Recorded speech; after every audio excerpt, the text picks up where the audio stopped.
Olá, meus queridos amigos. Neste momento, vamos serenando a nossa mente, acalmando nosso coração e nos ligando à espiritualidade amiga. E assim, tranquilos e serenos, vamos nos ligar ao nosso mentor individual, este amigo de todas as horas, sempre nos intuindo, protegendo, amparando. E junto deste amigo, vamos nos ligando aos mentores desta casa. A irmã Rosário, a irmã Teresa e a Joana de Ângeles. Joana, querida, mais uma vez estamos ligados à sua casa, na busca de equilibrar as nossas energias, alimentar a nossa mente e fortalecer o nosso espírito. E Joana nos ajuda a elevar as nossas vibrações e a chegar até a Mãe Maria, a doce Mãe de Jesus. Mãezinha querida, derrama sua luz sobre nós. Coloca o seu manto azul sobre nós, nossos lares e sobre todos aqueles que amamos. E te pedimos, Mãezinha, nos faça chegar até seu Filho, Jesus. E chegando a Jesus, dizemos a Ele: Mestre, estamos aqui reunidos mais uma vez para o estudo do Teu Evangelho. Se faça presente entre nós, nos derrame a Sua luz, nos dê as Suas bênçãos, para que possamos ampliar o nosso entendimento e praticá-los no dia a dia. Eis que Jesus nos leva até Deus, nosso Pai de misericórdia, a quem, em louvor e agradecimento, dizemos: Pai nosso que estais nos céus, santificado seja o vosso nome, venha a nós o vosso reino, seja feita a tua vontade, assim na terra como nos céus. O pão nosso de cada dia nos dai hoje. Perdoa, Senhor, as nossas ofensas, de um modo maior como perdoamos a quem nos tem ofendido. E não nos deixe cair em novas tentações, porque teu é o poder, o reino e a glória, e para todo sempre assim seja. E assim, tranquilos e serenos que estamos, vamos nos ligando com as equipes espirituais de tratamento desta casa. Pedimos que a luz branca do Cristo seja projetada sobre todos nós, trazendo muita paz, equilíbrio e harmonia. Aos assistidos de P2, pedimos que se liguem com as equipes espirituais deste tratamento neste momento. Sinta a projeção da luz azul envolvendo todo o sistema nervoso central, equilibrando e tratando todos os chakras ao longo da coluna, um a um. Que assim seja. Aos assistidos de CH, pedimos que se liguem às equipes de tratamento neste momento. Sinta a projeção da luz rosa, que envolve suavemente em muito amor e carinho, serenando e harmonizando os corações. Que assim seja. Aos assistidos de P3B, pedimos que se liguem com as equipes espirituais deste tratamento neste momento. Rogamos a projeção da luz branca do Cristo, envolvendo encarnados e desencarnados. Pedimos a luz azul, envolvendo o coração e a mente dos assistidos. Rogamos às equipes espirituais o corte de todas as ligações que se fizerem necessárias, usando a luz laser. Pedimos a projeção da luz azul envolvendo o sistema nervoso central, periférico e neurovegetativo. Um rosa claro no cardíaco para aumentar os bons sentimentos e um amarelo no frontal para ter bons pensamentos, força de vontade e melhor ligação com seu mentor individual. E uma cúpula rosa claro brilhante envolvendo da cabeça aos pés para que esse tratamento se fixe até quando for necessário. Que assim seja. Neste momento, nos ligamos com as equipes médicas espirituais desta casa, de P1 e P3A. Rogamos a projeção da cor verde envolvendo todo o organismo físico e espiritual dos assistidos, tratando onde for necessário. Pedimos a projeção das cores do arco-íris, promovendo o fortalecimento físico e espiritual. Que assim seja.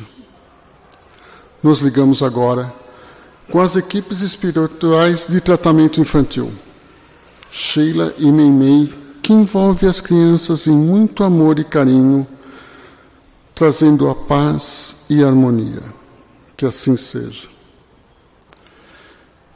Pedimos as bênçãos do Cristo para todos os assistidos fiquem em cúpula protetora do seu tratamento enquanto for necessário. Agradecemos a todas as equipes espirituais e convidamos a todos para assistir à palestra de hoje. Que assim seja.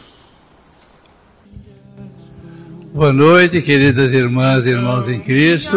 Que seu amor nos envolva e que suas bênçãos se derramem sobre nós. Hoje nós estamos na semana de comemoração do 45º aniversário do Joana de Ângeles. Em 1973, no dia 1º de setembro, uma família e uns amigos de heróis se juntaram numa garagem e resolveram iniciar o Joana de Ângeles. E foi assim que começou, e hoje estamos aqui nessa comemoração que termina na segunda-feira, dia 1º. Bem, para falar do Joana, nós temos que falar da pessoa mais importante em nome da qual nós sempre estamos aqui reunidos, e ele, como nos prometeu em Mateus capítulo 18, versículo 20, quando 2 ou mais de vocês estiverem reunidos em meu nome, eu estarei junto de vocês. Então, ele está aqui conosco, ajudando-nos nessa comemoração, e hoje nós vamos falar um bocadinho dele, principalmente numa função que a gente ouve falar e nem sempre sabe exatamente como foi que ela aconteceu. E nós vamos tratar então hoje de Cristo como o nosso governador planetário. Muitos de vocês já ouviram falar de que Cristo governa o nosso planeta e recebeu essa missão, mas não foi assim logo há algum tempo atrás. Não, essa missão foi recebida por Jesus exatamente quando estava se formando ainda o nosso planeta. Se vocês tiverem a curiosidade de ler um livro maravilhoso, psicografado por Chico Xavier, em 1938, lá se vão 81 anos atrás, e ali se chama A Caminho da Luz e foi ditado por Emmanuel. Neste livro maravilhoso vocês vão encontrar muitas informações importantes, mas vão encontrar também e principalmente como foi que se deu a construção do nosso planeta. E ali vocês vão verificar que quando houve aquele famoso Big Bang, que o nosso universo tem 15 bilhões de anos, há 15 bilhões de anos houve aquela grande explosão e começou a se iniciar uma expansão que não terminou ainda até hoje, porque o nosso universo se expande cada vez mais, mas há 4 bilhões e meio, um pouquinho mais tarde, o nosso planeta começou a surgir, como ainda aquela bola de fogo que saía daquela grande explosão que criou o universo, e naquele exato momento o Pai deu a Jesus a missão de construir ali as condições necessárias para que aquele novo planeta recebesse a vida, recebesse a obra-prima de sua criação, que é o ser humano, que somos todos nós. E ali nós vamos verificar nesse livro Caminho da Luz, diz o seguinte, que Jesus, junto com os seus operários, onde é que ele arrumou esses operários? Vocês não me perguntem, porque a gente não sabe de tudo. Está lá como uma informação da espiritualidade, a gente até aí como fidedigna. Então, com os seus operários, Jesus começou, antes que esse planeta novo se resfriasse, não tivesse ainda o mínimo sinal de vida, tivesse condições de habitabilidade. E o que aconteceu ali? Aconteceu que este planeta teve a sua órbita descrita em volta do Sol, e hoje os cientistas mostram matematicamente que se o nosso planeta tivesse uma órbita um tiquinho mais estreita, nós morreríamos torrados. Se ele tivesse uma órbita um pouquinho mais distante, nós morreríamos gelados. Ou seja, matematicamente a Terra está à distância do Sol, na quantidade exata para que aqui haja vida. E essa vida, para existir, depende então das plantas que têm no Sol a sua fotossíntese, que é quando eles fabricam o que nós precisamos de mais precioso para a nossa existência, que é o oxigênio. E ali então começou a vida com essas condições de vida, mas primeiro ainda a vida vegetal. Em seguida, nós tivemos surgindo ali das águas, aquelas primeiras anêmonas, as primeiras formas de vida, daqueles bichos aquáticos. E aí a gente chega à seguinte conclusão. Quando nós analisamos como foi a criação do mundo, de acordo com os cientistas, nós vamos verificar que realmente a vida se iniciou na água. E quando diz então que Deus criou primeiro os animais da água, depois os animais da terra, embora muitos refutem, mas essa história de criação do universo em 6 dias aí, nós sabemos que o mundo surgiu daquele famoso Big Bang. Pois é, mas nós temos que entender o seguinte, nós temos uma escritura sagrada, nós temos uma Bíblia, que pretendia 5.000 anos atrás contar para o povo da época como havia se formado o mundo.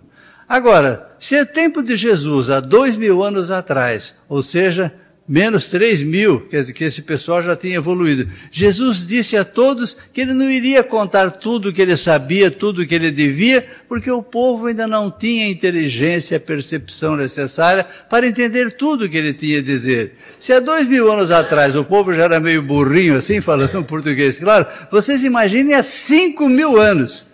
Se alguém poderia dizer assim, olha gente, o negócio é o seguinte, deu uma grande explosão e se formou essa coisa que vocês estão vendo. Não, gente. Deus dá ao escritor sagrado a liberdade de contar a sua mensagem, de transmitir aquela informação que ele deseja para o povo de uma maneira geral, mas ele preserva a cada um que se manifesta dessa forma para transmitir a sua informação de acordo com o seu próprio estilo, de acordo com as necessidades da época, de acordo com a capacidade de percepção do povo daquela época. Então vocês vejam, quando se fala lá, e Deus então juntou aquele barro, inflou naquele homem de barro nas suas narinas o seu sopro divino e ali foi criada a vida.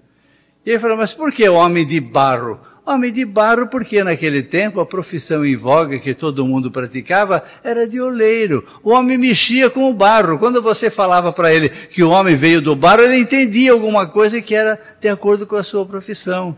E um dado muito importante, quando o homem pecou contra Deus, Deus disse, tu és pó e ao pó voltarás. E você sabe muito bem que o barro nada mais é do que um monte de pó que a gente bota uma aguinha lá e se forma o barro. Foi uma forma também de Deus mostrar a origem e o destino final do homem nessa humanidade. Bem, então, Deus criou o homem à sua imagem e semelhança.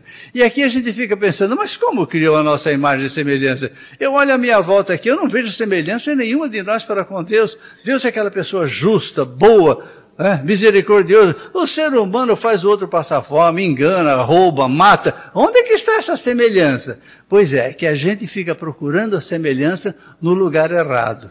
Então, quando eu percebi a primeira pergunta que Kardec fez para a espiritualidade, que, logicamente, se alguém está fundando uma nova doutrina, se alguém está tratando de um assunto novo, como é a doutrina espírita, vocês imaginem que na primeira pergunta que essa pessoa vai fazer, inclusive ali apoiado por toda aquela espiritualidade que auxiliava, Kardec então fez a sua primeira pergunta, e a gente tem que entender que se o Livro dos Espíritos é o início da doutrina espírita, a primeira pergunta tem que ser a mais importante de todas. E realmente o foi. E qual é a pergunta? Kardec pergunta: o que é Deus? Vocês percebem a sutileza? Ele não perguntou quem é Deus. Porque se fosse quem, poderia ser qualquer um de nós e seria um Deus muito pequenininho. Quando ele perguntou o quê, aí vem a resposta, e eu desafio a qualquer pessoa em qualquer lugar do universo, por mais letrado que seja, por mais conhecimento que tenha de teologia, de escrituras sagradas, que consiga acrescentar nessa definição de Deus uma palavrinha a mais para completá-la. É uma definição perfeita. E o que nós ouvimos ali? Deus... Quem é? A inteligência suprema. E logo em seguida a explicação que faltava. Causa primária de todas as coisas. Realmente, nós temos que entender que sem Deus nós não teríamos absolutamente nada. A ciência nos mostra muitos fenômenos, muitas coisas que a gente vê por aí, e a gente chega à seguinte conclusão pela própria ciência: não existe nada do que você veja que não tenha sido produzido por uma causa anterior. Nada surge espontaneamente do nada, a não ser que seja uma criação de Deus. Então, se nada surge do nada e tudo tem uma causa, como é que esses ateus que dizem que o mundo surgiu só daquela explosão do universo, que tudo aconteceu por acaso, e de repente a gente dá uma olhadinha nesse acaso e percebe esse universo todo, com bilhões e bilhões de estrelas, de cometas, de satélites, de galáxias, e tudo funcionando harmoniosamente. Um planeta não bate no outro, matematicamente é tudo perfeito. Mas, gente, isto é apenas um efeito. Onde é que está a causa de tudo isso? Obviamente, só pode ser Deus. Não poderia existir esse efeito se Deus não tivesse sido a causa. Então, aí, sabendo desta inteligência suprema de Deus, a gente começa a entender um bocadinho como foi que ele realmente fez o homem à sua imagem e semelhança. E a primeira qualidade que ele deu a esse homem, de acordo com a sua semelhança, foi exatamente aquele primeiro atributo que o Kardec mencionou. Deus é inteligência suprema, e como inteligência suprema, ele fez a sua obra-prima, que somos todos nós, fez o ser inteligente.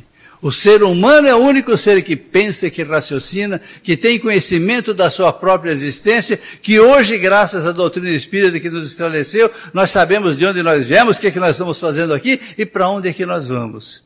Nós somos diferentes dos animais, principalmente os quadrúpedes, porque Deus nos fez com esse rosto voltado para cima. Por quê? Porque quer que nós olhássemos realmente para o alto, onde que simbolicamente está Deus, já que existe o alto não existe assim dessa forma, né? Mas Ele quis que fosse assim para diferenciar-nos dos quadrúpedes, que têm o seu rosto voltado para o chão, para a terra, porque eles não têm inteligência, eles não têm raciocínio e não têm nenhuma perspectiva de vida futura. Deus fez o homem à sua imagem e semelhança nesse sentido. Em primeiro lugar, deu a ele a inteligência.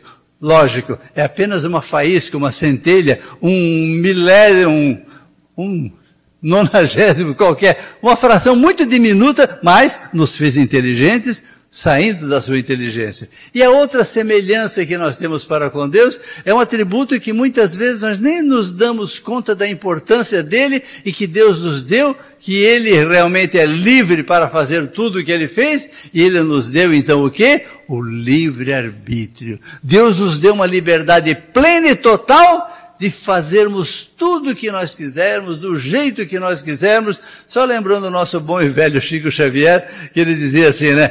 Realmente, nós podemos plantar o que quisermos, aonde quisermos, do jeito que quisermos, mas presta atenção, hein? A colheita é obrigatória e é só sua. Então, presta atenção nas coisas que você anda espalhando por aí. Mas aí, então, Deus nos deu esse livre-arbítrio. Veja que Deus é tão bondoso em nos dar essa liberdade plena e total, que há alguns que, inclusive, têm a liberdade liberdade plena de colocar Deus à margem da sua vida. Eu não acredito nesse ser superior, então eu vou levar minha vida por enredo próprio.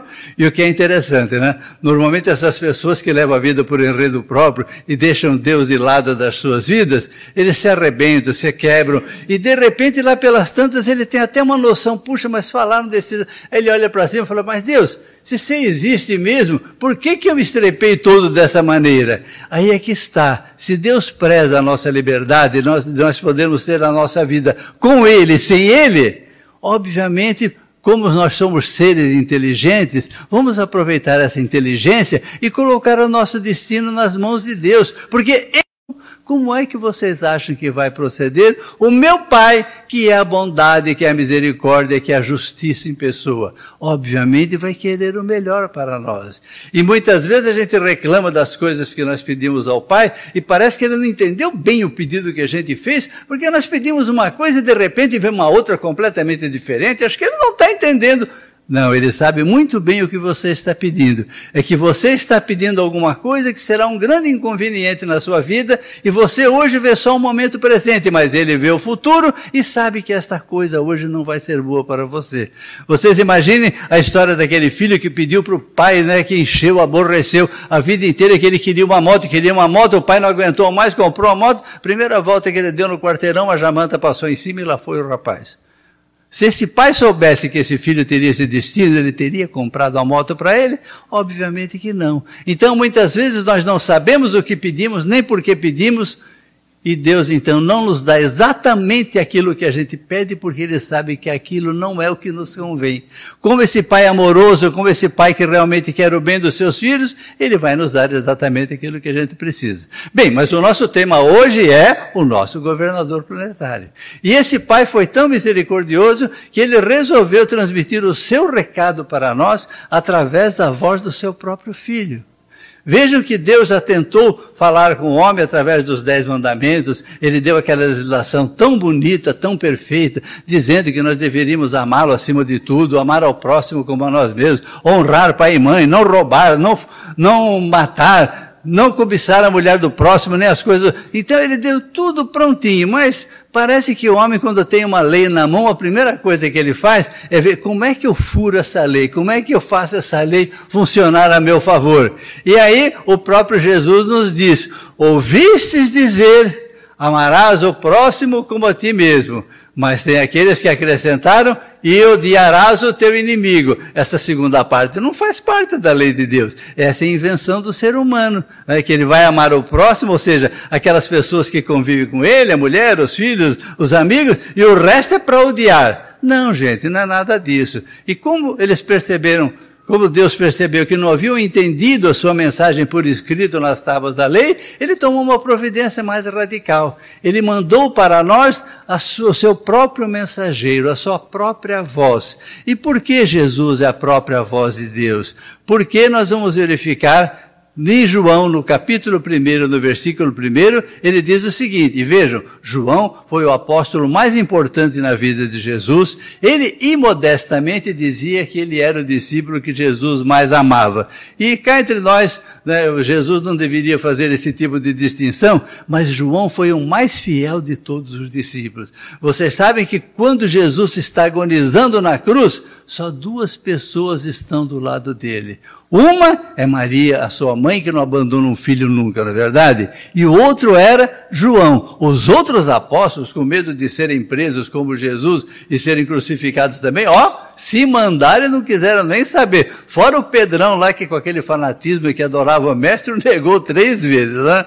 Então vocês vejam que realmente Jesus estava ali, né? E João está contando a vida de Jesus. Como a gente disse, se Kardec aproveitou a primeira pergunta para dizer o que ele achava de mais importante, João, no seu primeiro capítulo, no seu primeiro versículo, quis transmitir para nós também o que era a figura de Jesus e o que ele representava. E ele diz nesse primeiro versículo o seguinte, no princípio existiu o verbo estava com Deus e o verbo era Deus. E no versículo 14 desse mesmo capítulo, ele diz, e o verbo se fez carne e habitou entre nós. O que é verbo, minha gente? Verbo é a palavra. Se eu me comunico com vocês, se eu expresso as minhas opiniões, vocês vão saber quem sou eu, como eu penso, através da minha palavra. A minha palavra espelha aquilo que eu sou. E Jesus, então, acabou se transformando no Verbo encarnado. O Verbo é a palavra de Deus. É encarnado, feito carne. Porque se Deus nos transmitisse o seu recado de própria voz, nós viraríamos pó de traque, sumiríamos, dada a grandeza, a magnitude do seu poder. Então, ele, na sua sapiência, nos mandou um ser humano, exatamente como nós. A gente imagina que esse ser tão espetacular, esse espírito tão perfeito, de maior hierarquia que já passou por este planeta, a gente imagina o sacrifício que ele fez para se reduzir todo e vir aqui frequentar esse planetinha danado e viver dentro de um corpo humano com todas as limitações que um corpo humano tem. Tanto que quando a gente faz as nossas orações na abertura de trabalho do Evangelho no Lar, às vezes vocês não devem ter percebido por que se fala isso, mas aqui a gente entende. Agradecemos a Jesus pela sua maravilhosa doutrina e pelo sacrifício que fez por encarnar-se entre nós, porque realmente foi um grande sacrifício. Mas aí Jesus veio aqui exatamente transmitir essa palavra de viva voz. Agora não tinha mais desculpa. E Deus traçou esse plano de uma maneira tão maravilhosa que ele começou escolhendo um povo para mandar o seu Filho amado. E esse povo não existia à época, porque na época em que isso tudo iria acontecer, o povo era aquele que acreditava em ídolos, adorava animais e fazia tudo errado, vamos dizer assim. E Deus então quis escolher um povo que realmente acreditasse nele como Deus único e que fosse fiel a ele. E vocês vejam que ele se dirigiu a Abraão através daquele anjo que comunicou a Sara que ela seria mãe na velhice, né? E realmente a Sara teve o Isaac. Do Isaac você sabe que teve 2 filhos, Esaú e Jacó. O Jacó teve 12 filhos que deram origem às 12 tribos de Israel. E ali então foi nessa família, foi nessa saga que Jesus apareceu, vindo todo um povo que realmente acreditava e venerava a Deus. E tudo isso é tão verdadeiro que todas essas coisas foram relatadas nas escrituras sagradas que antecederam Jesus. Quando você pega aqueles profetas que falaram a respeito de Jesus, vocês vão ver Miqueias, Isaías, Jeremias, tantos outros que disseram praticamente tudo que iria acontecer com Jesus. Eu vou dizer só uma passagenzinha ou outra assim, para vocês perceberem como Jesus realmente era aquele previsto nas Escrituras Sagradas, escrita há 2-3 mil anos antes dele. Uma das frases que consta ali diz o seguinte, que do Cordeiro de Deus não se quebrará nenhum osso. Parece uma coisa assim, pô, mas e daí? O que é? Do Cordeiro de Deus não se quebrará nenhum osso. Porque naquela época era comum, quando alguém estava na cruz, o que acontecia com a pessoa que estava sendo crucificada? Ele tinha aquele degrauzinho na cruz que ele apoiava os pés. Então ele apoiando os pés, ele conseguia fazer um movimento do diafragma e respirar. E sobrevivia um tempo maior. E os romanos queriam que a coisa acabasse logo. Então a primeira providência que eles tomavam era quebrar as pernas do crucificado, que com as pernas quebradas ele perdia o apoio, o corpo arreiava, o pulmão se fechava e ele morria sufocado. E no momento em que isso iria acontecer com Jesus, ele teve um sofrimento tão grande, ele foi tão maltratado que não precisou fazer mais nada para que ele morresse. Ele morreu ali de tanto sofrimento. Quando os soldados foram lá para quebrar os seus ossos, eles viram que ele já estava morto e não houve necessidade de quebrar esses ossos. E vejam que tudo isso aconteceu também para se cumprisse aquilo que estava nas Escrituras. Outro dado que vocês vão ver nas Escrituras é que quando o Cordeiro de Deus foi imolado, os soldados jogaram sorte de suas vestes. E o que é isso, jogar sorte de suas vestes? Na verdade, quando alguém era crucificado, embora a gente veja em todos os relatos, em todas as figuras, um Jesus assim com uma tanguinha de censura, mas na realidade a crucificação era feita do sujeito peladão. Eles aproveitavam tudo que ele tinha, até a última peça de roupa, para não estragá-la, né? vai botar na cruz, lá vai sujar tudo de sangue, vai ser um horror. Então eles tiravam a roupa e deixavam de lado, e eles depois ficavam com a roupa daquele executado. E aí os soldados estavam ali do lado de Jesus, vendo que ele já tinha morrido, as suas roupas estavam ali do lado, e ele falou, não, eu quero, não, eu também quero, então vamos fazer o seguinte, vamos sortear para ver quem é que leva. E eles sortearam, e um deles ficou com as vestes. Isso estava escrito há 2-3 mil anos antes de Jesus, provando de que realmente isso iria acontecer. E todos esses fatos, eu vou parar por aqui, porque vocês têm que ler um bocadinho, conhecer a história e perceber que tudo realmente aconteceu dessa maneira maravilhosa. E quando a gente quer saber da figura de Jesus, da sua importância que ele teve para receber esse título de governador planetário, basta que vocês recorram novamente a Kardec, porque Kardec estava com a faca e o queijo na mão. Ele recebeu aquela missão especial de se contactar com aqueles espíritos inteligentes do outro lado e para dar a ele todas as informações que ele precisava. E na pergunta 625, ele faz uma pergunta que realmente esclarece tudo. Ele pergunta, mas existe algum modelo, algum guia para nós seguirmos? E vejam como a espiritualidade responde de uma maneira curta e grossa. Só 2 palavrinhas. Sabe qual é a resposta? Vide Jesus. Precisa mais alguma coisa? É óbvio que não. E se nós olharmos na história, você já viram alguém que teve uma vida tão importante, que dividiu a história do mundo em 2 partes? Antes dele e depois dele? Nós sabemos que existem tantos anos antes de Cristo e tem tantos anos depois de Cristo. E Jesus passou aqui quanto tempo? Pregando apenas 3 anos. E vocês sabem por que Jesus passou pregando apenas 3 anos? Porque ele morreu com 33. Isso quer dizer que ele começou a pregar com 30. E por que ele começou a pregar com 30, se ele era um espírito iluminado e poderia fazer já o que ele tinha feito aos 12, 14 anos lá no templo, quando o pai e a mãe viajaram para Jerusalém? Lembra que Jesus estava perdido e foi encontrado no meio dos doutores da lei? E o que ele estava fazendo nessa tenra idade? Dando aulas de escritura sagrada para os doutores da lei, com 12, 13, 14 anos. Isso quer dizer que ele não precisava esperar até os 30 anos de idade. Mas Jesus cumpriu todos os preceitos da legislação judaica. E um desses preceitos dizia o seguinte, ninguém pode sair para pregações públicas enquanto não tiver 30 anos de idade. E a gente tem que louvar até a sabedoria, porque todos nós mudamos tanto de ideia, né, até os 30 anos, a gente quer assim, quer assado, eu pensava assim, agora não pensa mais.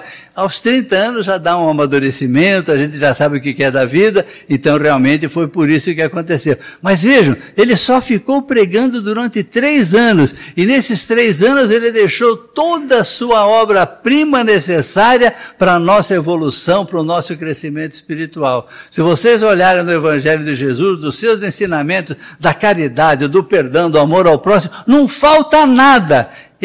E outra coisa, Jesus jamais escreveu algo de próprio punho. Tudo isso era transmitido assim só no verbal. E vejam que a obra de Deus é tão grandiosa que 2000 anos atrás, Gutenberg tinha inventado a imprensa lá para 1400 e cacetada. Não tinha nem como repetir aquelas coisas de Jesus. Naquela época se usava o pergaminho, que era um couro de cabrito ou de carneiro. Aquilo dava um trabalhão para preparar e tinha que escrever com aquele estilete. Era uma dureza, então realmente não tinha quase nada escrito. Tudo isso era transmitido verbalmente. E hoje, para nós termos conhecimento dessa obra integral, magnífica de Jesus, 2000 anos depois, só por um milagre de Deus é que não se perdeu nada, nem se mudou nada, nem se distorceu nada. Está aqui perfeita e acabada para nós sabermos exatamente os caminhos que nós temos a seguir. E ele está aqui, então, como a gente disse, como o nosso governador planetário. E vocês sabem desde quando que Jesus está junto de Deus? Jesus, se vocês perceberem, quando ele faz o seu último discurso vivo, no cenáculo, que ele faz, então, é o sermão do cenáculo que é chamado, lá ele diz que ele estava pedindo ao Pai que protegesse a todos aqueles que ele havia ganho para fazer companhia a ele que esteve com o Pai desde a criação do mundo. Jesus está afirmando que ele estava com o Pai desde a criação do mundo. Isso quer dizer que quando não existia nada, só tinha Deus e Jesus. E quando foi que Jesus surgiu? Só para curiosidade de vocês, nas Escrituras Sagradas, a gente pesquisando, procurando, se encontra esse tipo de informação. Aí vocês vão no livro de Salmos, o Salmo número 2, no versículo número 7, lá está escrito exatamente o seguinte, Deus falando, tu és o meu filho, hoje eu te gerei. Então foi aí que houve a criação de Jesus, e isto aconteceu antes da criação do mundo. E vejam a expressão usada na Escritura Sagrada, hoje eu te gerei. Mas por que quando Deus nos fez, lá está dizendo, e Deus criou o homem? Espera lá, mas o homem ele criou, e Jesus ele gerou, mas qual é a diferença entre gerar e criar? É fácil a gente entender. Se eu escrevo um livro, eu crio um livro. Se eu pinto um quadro, eu crio um quadro. Todas as coisas que eu crio são fora de mim, feitas de uma maneira objetiva. Mas no momento em que o meu espermatozoide se juntou com o óvulo da minha mulher, nós geramos uma nova vida. Então não é mais uma coisa objetiva, e sim subjetiva, que vem de dentro para fora, vem das nossas entranhas, é uma criação. Isso quer dizer que realmente Jesus foi uma criação do próprio Deus. Quando se fala lá que Jesus é o Verbo encarnado, que é a palavra de Deus feita homem, ele está representando exatamente com todo o direito dessa maneira de ser. E assim nós vamos percebendo que realmente Jesus foi gerado por Deus, e olha que coisa interessante quando nós estudamos as Escrituras Sagradas e damos atenção naquilo que a gente lê. Vocês sabem como foi que Jesus foi gerado aqui na terra? Vocês lembram quando Gabriel chegou para Maria e disse, Maria, encontraste graça diante de Deus e serás mãe do Altíssimo que promoverá a salvação da humanidade. E a Maria já foi logo soltando o verbo, que tinha 15 a 17 anos, mas era muito espertinha e sabia das coisas, e sabia que sem sexo não tinha filho. Ela falou, mas eu não conheço homem, e conhecer homem na Bíblia quer dizer ter relações sexuais. Como é que eu vou ser mãe? Então vejam a expressão que o anjo usou. É importante que nós entendamos que nas Escrituras Sagradas não tem palavras vazias, não tem coisas escritas à toa, tudo que está lá tem uma finalidade de ser. E sabe o que o anjo disse a Maria? A sombra do Altíssimo virá sobre ti e gerarás um filho ao qual colocarás o nome de Jesus. Gerarás. Então isso quer dizer, embora Deus tenha gerado Jesus no início de sua vida espiritual, ele acabou gerando Jesus também na sua forma humana. Então, Deus é Pai de Jesus por 2 vezes. E aqui, para nós entendermos também a especialidade que Jesus tem diante de Deus, é só nós consultarmos todos os 4 evangelistas e vocês vão perceber que em muitas passagens é usada a seguinte expressão, Filho unigênito. E o que é esse Filho unigênito? Por que Jesus é chamado de Filho unigênito? Outro dia eu fui até lá no Google e fiquei procurando, fuçando para saber do porquê dessas coisas. Unigênito, gente, é único, não tem outro. Não me perguntem por quê, nem como é que foi, mas as Escrituras Sagradas, como a gente disse, não mente, estão lá para retratar a verdade. Se fala que Jesus é o Filho unigênito, é o Filho unigênito. Nós temos o nosso primogênito, não temos? Aquele que nasceu primeiro, depois tem os outros, mas unigênito a gente não conhecia essa expressão, quer dizer único. Então Jesus realmente é o único Filho de Deus. E ele tanto era o único Filho de Deus, que Deus, na expressão do povo ignorante da época, que ao invés de adorar a Deus no seu estado espiritual, vocês podem notar nas Escrituras Sagradas no Velho Testamento, que, embora a Bíblia diga que Deus fez o homem à sua imagem e semelhança, na verdade quem fez Deus à imagem e semelhança dos homens foi o próprio homem, porque vocês vão verificar no Antigo Testamento, lá diz que é o Senhor dos Exércitos, é o Deus vingador, a ira de Deus virá sobre ti. Mas como? Se Deus é justiça, é amor, é misericórdia, como é que ele pode ter esses atributos tão negativos? Os tem no Antigo Testamento porque os homens achavam dessa forma e fizeram Deus à sua imagem e semelhança. Eles eram invejosos, eles odiavam-se uns aos outros, então eles achavam que Deus, para ser parecido com eles, tinha que ser desse jeito. E aí então, nesse dado, quando Jesus já estava tomando conta da gente, ele percebeu que nós éramos órfãos de pai, que nós éramos simples criaturas de Deus e nos fez seus irmãos. Nos fez filhos de Deus com todos os direitos possíveis e imagináveis. E quando é que isso aconteceu? Foi quando ele nos ensinou essa oração, que é a mais sublime, a mais perfeita que existe no universo, que foi dita aqui pelo meu amigo Adilson logo no início da abertura do salão, é o Pai Nosso. Jesus ensina dos seus próprios lábios essa oração maravilhosa que é o Pai Nosso. E o que ele diz quando nos ensina o Pai Nosso? Está lá no Evangelho. Quando quiserdes orar ao meu Pai, dizei: Pai Nosso que está nos céus. Nessa hora o Pai, que era só dele, se transformou em Pai Nosso. Então vejam que nesse momento nós nos tornamos irmãos de Jesus. Por isso que, novamente, lembrando as reuniões que a gente faz de vez em quando, e fazemos a invocação de Jesus, né? Agradecemos o sacrifício que fez por encarnar-se entre nós, agradecemos pelos seus exemplos maravilhosos, e agradecemos a presença do nosso irmão Jesus. Então agora vocês já sabem que, além de governador planetário, ele também é nosso irmão. E Jesus, na sua maneira assim tão gentil de ser, ele achou que nós sermos irmãos apenas por parte de pai era pouco. Ele quis nos estender essa irmandade também por parte de mãe. E vocês sabem quando isso aconteceu? Naquela situaçãozinha que eu já narrei para vocês, interrompi, quando João e Maria estão juntos a Jesus, que está nos seus últimos momentos. E então Jesus ali quase morto, com apenas Maria e João do seu lado, o que ele faz? Ele olha para um, olha para o outro e fala: Mãe, eis aí o teu filho.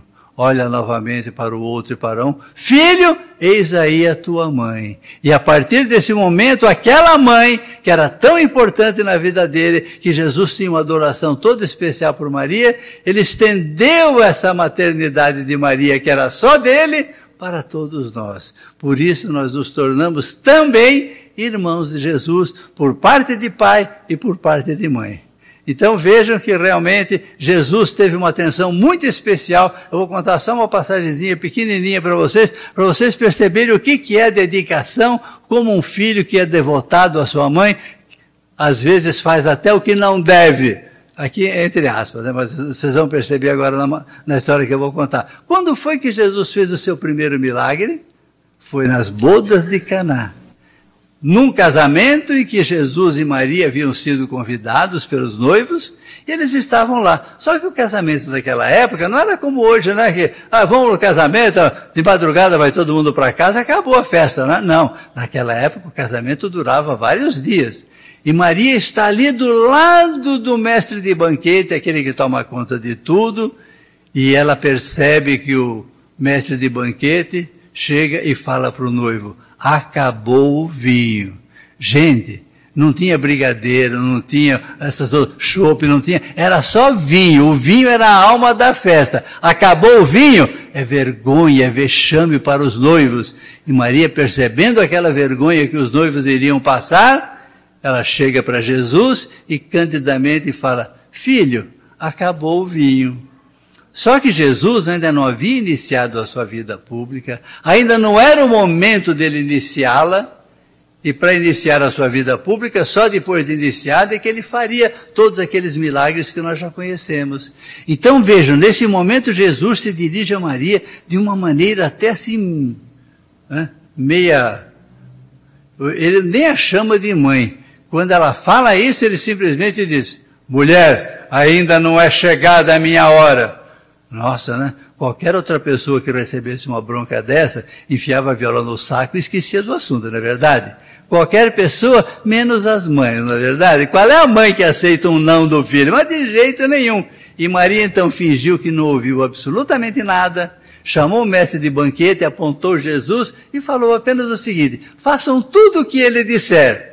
E aí Jesus, pego ali de calça curta, não sabe, não tendo outra saída, o que ele fez? Mandou que se enchessem todas aquelas talhas daquela água e transformou num vinho. do vinho. E o mestre de banquete, então, vendo que havia chegado o vinho, foi lá e deu uma provada, chamou o noivo de lado e falou, meu, conta que é uma coisa, normalmente, no começo da festa, o pessoal dá um melhor vinho, depois que já está todo mundo meio embriagado, já perdeu até o sabor das coisas, manda qualquer porcaria. E você está dando o melhor vinho agora no final da festa? Pois é, além do milagre bem feito, Jesus ainda fez um vinho de primeiríssima qualidade. Mas tudo isso para dizer a vocês o quanto Jesus prezava essa mãe, para até quebrar a sua própria história, a sua própria carreira como mestre aqui na terra, de começar as coisas antes do momento, apenas para quê? Para atender a sua mãe. Então, gente, esse é o nosso governador planetário, que nos deixou essa doutrina maravilhosa para que realmente nós crescêssemos e evoluíssemos espiritualmente. Vamos nos lembrar só de uns pequenos conselhos que Jesus nos deixou para nós encerrarmos o nosso bate-papo e seguirmos a trilha desse nosso governador planetário. Ele simplesmente disse coisinhas do tipo assim, não resistais ao mal, pagai-o com o bem. Se alguém quiser te obrigar a andar 1000 passos, anda com ele 2000. Alguém quer levar a tua capa, dá-lhe também a tua túnica, que era muito mais valiosa. Então vocês vejam que não é para resistir a nada quanto ao mal.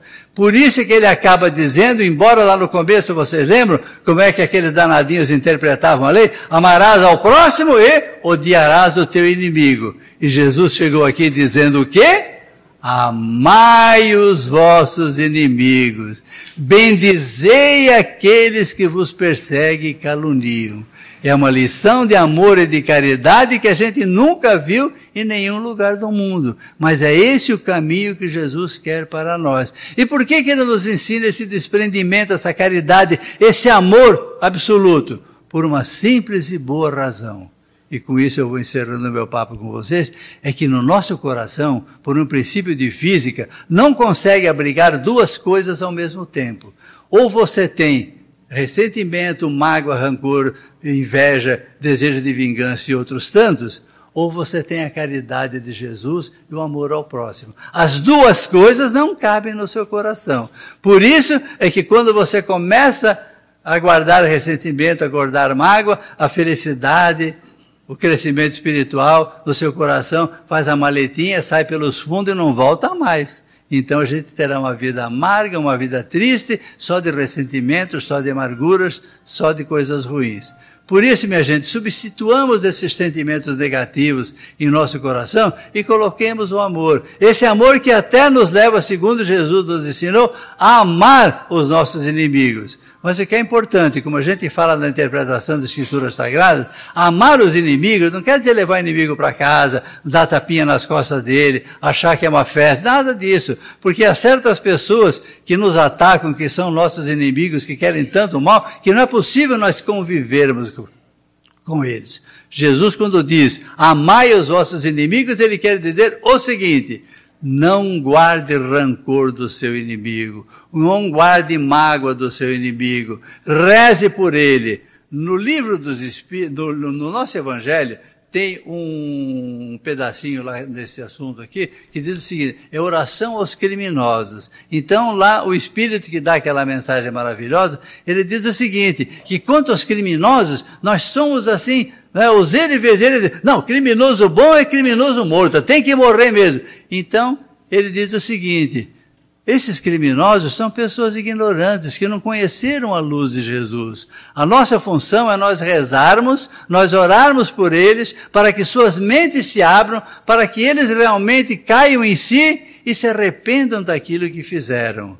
E aqui a gente acaba só concluindo que o arrependimento sozinho não resolve nada. Ele é necessário, mas nunca é suficiente ser sozinho. O que é necessário, além do arrependimento, também a reparação. Por isso, aquele que realmente tem todos esses sentimentos negativos, quando passa para o lado de lá, e livre do véu do esquecimento, e percebe tudo o que fez de errado, ele chega lá e realmente quer recuperar todo esse terreno perdido, volta aqui, se arrepende e vem reparar, ou seja, ele vem a servir a todos aqueles que ele havia prejudicado nas encarnações anteriores. E esse é o caminho, então, que o nosso governador planetário nos dá, e com as lições que ele nos deixou, esse caminho, se nós quisermos, tivermos um bom uso do livre-arbítrio, chegará e será maravilhoso para todos nós. E que ele nos abençoe a todos. Muito obrigado, gente.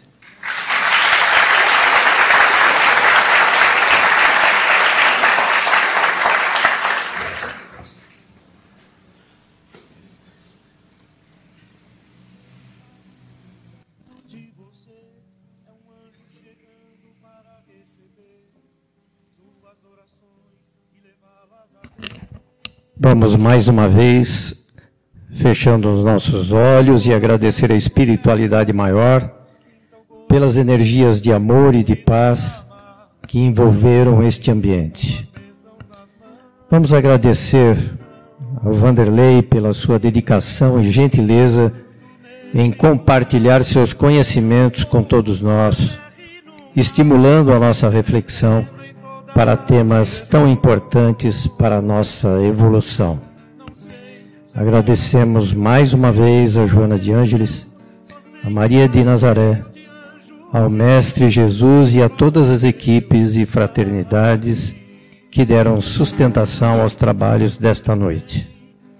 Um agradecimento especial a Deus Pai pela oportunidade bendita da vida que a cada dia nos oferece, e pedindo a Ele que continue a iluminar o nosso caminho e que possamos retornar aos nossos lares com a sua proteção. Tenham todos uma ótima semana. Que assim seja.